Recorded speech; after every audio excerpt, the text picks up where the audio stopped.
Professor, mas e aí, vamos lá.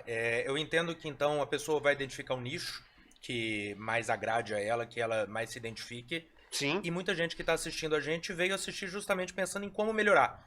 Ou alguém que não escreve bem, ou alguém que não tem uma oratória tão boa. E boa. ela está aqui pensando em, poxa, mas como é que eu dou esses primeiros passos? Como que eu saio de um estado de eu tenho muita vergonha de falar em público, ou eu gaguejo quando eu estou em público, ou eu não escrevo bem, eu penso e não consigo tirar do papel? Como é que eu começo a melhorar uma deficiência que eu tenho hoje em dia? Estudando mais.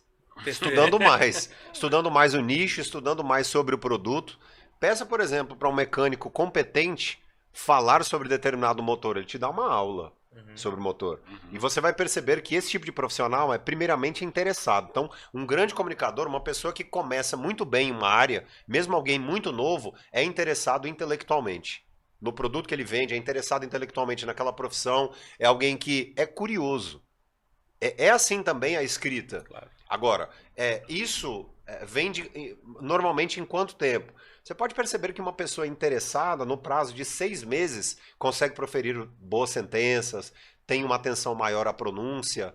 O que ela precisa entender é a comunicação está diretamente ligada aos resultados que ela terá dentro da carreira. Começar bem uma carreira é acreditar muito no sonho, né, no propósito que essa pessoa tem. Então, eu quero chegar aonde? Aonde eu quero chegar? Mira esse lugar e começa a falar justamente como se fosse, cada dia fosse literalmente um degrau para chegar a esse objetivo. Então, interessado intelectualmente, entendendo que ser humano é uma caixinha de complexidades e imperfeições, então não queira ser um comunicador perfeito do dia para a noite. Então, realmente, o ambiente entrevista, o ambiente podcast é extremamente desafiador. Estar na mídia é desafiador. Não trabalhar com roteiro é um risco gigantesco. Falar de improviso é uma arte para pouquíssimos. Qual é o pilar no qual nós devemos, uma pessoa iniciante deve se sustentar? Ela fala para quem ela usa, qual canal de comunicação e o que ela busca na profissão. Isso é extremamente importante. Então, quando alguém me diz assim, eu gostaria de ganhar bem, e eu digo, fazendo o quê? Ela diz, qualquer coisa que ganhasse bem. Ela já tem um risco maior a se comunicar com uma série de ruídos, Claro. porque o objetivo é meramente material. Quando tem um Tá? propósito, algo maior, claramente a pessoa vai ter mais empolgação para Mas não tenha falar, dúvida. Não tenha para dúvida. Você pode desenvolver. perceber que, por exemplo, um atleta, os atletas normalmente desenvolvem-se muito sob o ponto de vista da fisiologia, né? Porque de Sim. fato estão com aquilo ali todos os dias. Sim. E nós esperamos de um atleta vencedor o quê? O quesito da comunicação. Uhum. Então, por exemplo, quando nós pensamos na figura do Ayrton Senna, por que o Senna impactou tantas pessoas? Porque utilizava muito bem o quesito da emoção, da humildade, que é justamente a estrutura da comunicação do herói que nós esperamos. Nós não queremos um herói ofensivo. Isso é do ser humano. Verdade. Então, a figura de Cristo que tanto marcou na história da humanidade, qual é o episódio de ofensa de Cristo? Verdade. Eu sou judeu, então fica mais difícil de eu falar aqui pra Né? você. Qual é o episódio?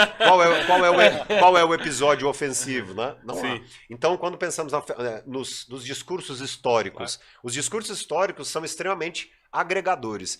Aí vem muito do pilar. Nós nascemos e, de fato, só crescemos quando entendemos o que é a serventia ao próximo. Então, a partir do momento em que você trabalha para o benefício alheio, realmente para a evolução alheia, é alguém que já começa a se comunicar muito bem. Por isso que, mesmo um pedinte, uma pessoa que está infelizmente, em uma situação ali, às vezes pela própria escolha, realmente, né? Pelo uso do livre-arbítrio, ele se concentra ali numa situação de pedinte ou numa situação, né, ali nas ruas.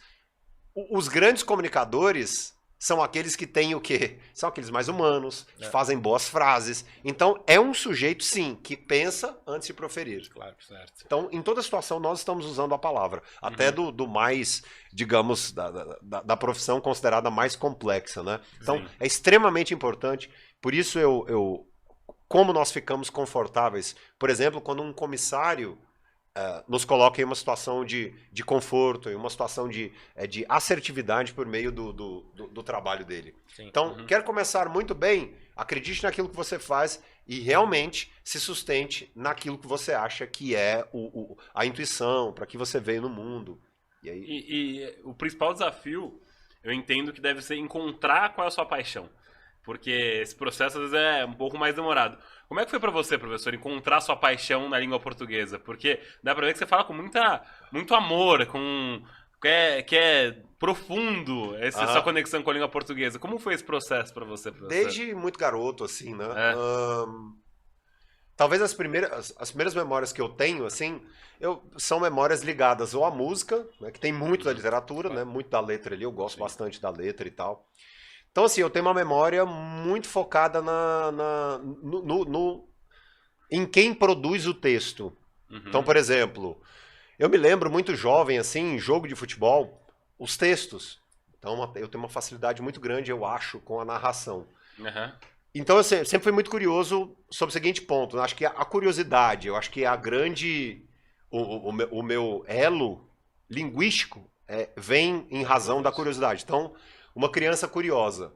E aí eu pensava, como narrador, depois eu posso até contar uma história de narração aqui super curiosa, como o narrador consegue fazer um gol. Ele consegue exprimir uma palavra que represente um gol. Né?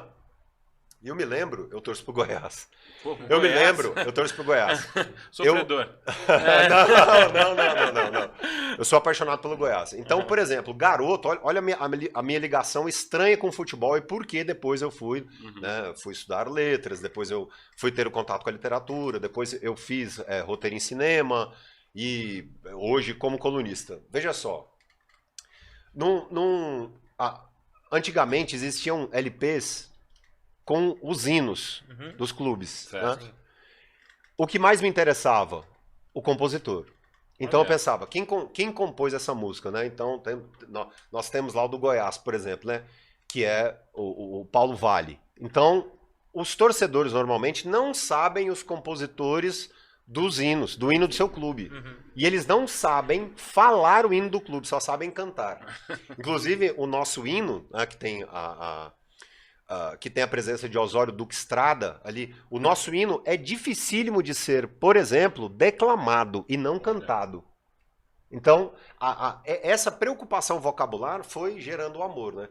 Então, assim, na minha ligação com o futebol, narração sempre me chamou muita atenção em como ele consegue encaixar um texto naquela velocidade. E fato, a narração radiofônica mudou a história do futebol. Verdade. Muita gente diz o seguinte, o futebol é o esporte mais popular do Brasil e é imposto. Muito pelo contrário.